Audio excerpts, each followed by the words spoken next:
আসসালামু আলাইকুম গাইস। এই ভিডিও থেকে আপনি জানতে পারবেন কিভাবে আপনার হাতে থাকা স্মার্টফোন দিয়ে আপনার ভোটার নাম্বার, ভোটার ক্রমিক নাম্বার এবং ছবি সহ আপনার ভোট কেন্দ্র দেখা যায়। এছাড়াও আপনি জানতে পারবেন বাংলাদেশের যে কোনো নির্বাচনী আসনের উম, মোট ভোটার, ভোট কেন্দ্র, প্রার্থীদের বিস্তারিত তথ্য। চলুন শুরু করা যাক। প্রথমে আমরা চলে যাব গুগল প্লে স্টোরে।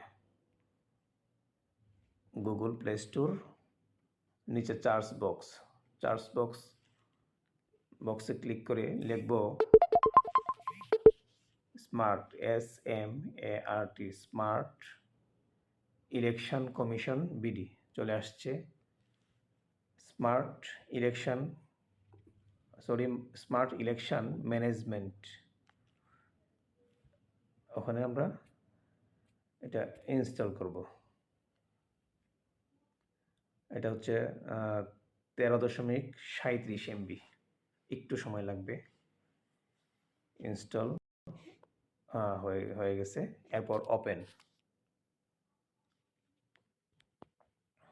ওপেনে ক্লিক করার পর স্মার্ট নির্বাচন ব্যবস্থাপনা বাংলাদেশ, এখানে ইংলিশ, বাংলা, আমি বাংলায় ক্লিক করব যেহেতু আমি সকল তথ্য বাংলায় দেখতে চাই। চলে আসছে ত্রয়োদশ জাতীয় সংসদ নির্বাচন, এখানে ক্লিক করব। এরপরে দেখুন নিচে ভোট কেন্দ্র খুঁজুন, একটি চার্জ বক্স আছে, ওখানে আমি ক্লিক করব। ক্লিক করার পরে এখানে এসে এনআইডি নাম্বার দেব, আমি যে কোনো একটি এনআইডি নাম্বার দিচ্ছি। 375544, ওখানে জন্ম তারিখ দিবেন। ওখানে এসে আপনার প্রথমে সন দিতে হবে 1997 জুলাই 21, যার এনআইডি নাম্বার তারই জন্ম তারিখ যেন সেম হয় আর কি। দেওয়ার পর নিচে চার্জ বক্স, এখানে ক্লিক করুন। দেখুন চলে আসছে আপনার ভোটার নং, আপনার ভোটিং ক্রমিক নম্বর, মানে আপনার সিরিয়াল নাম্বার, যার জন্য আমরা ভোট কেন্দ্রে গিয়ে অনেক খোঁজাখুঁজি করতে হয়। এরপর আপনার কেন্দ্র পাবই সরকারি প্রাথমিক বিদ্যালয় এবং সংলগ্ন পাবই উচ্চ বিদ্যালয়।